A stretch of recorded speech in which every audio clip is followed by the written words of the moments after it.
בפרק הזה אני אראה לכם משהו מאוד מדליק. לפעמים מסתן לך הסקין. אז בפרק הזה אני למדתי איך להכין את הדברים האלה.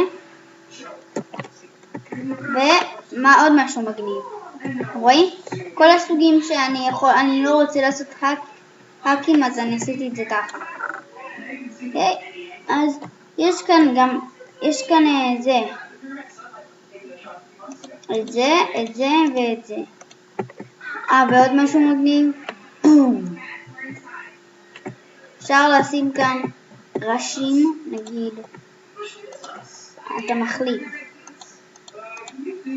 עוד מעט ראיתי סרטון שמישהו שאתה עוד מעט יכול לעשות ידיים, לשים דברים בידיים שלו, ואתה יכול גם לעשות כאלה קטנים. זה ממש מגניב.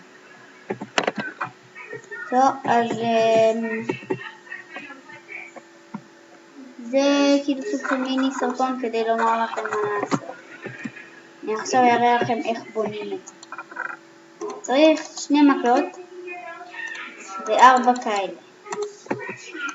אז ושם את 2 באמצע ואת 2 האחרים בצדדים ויוצא לך. ואם אתה שם נגיד ככה וככה ואתה שם ככה, אז זה יוצא לך כזה.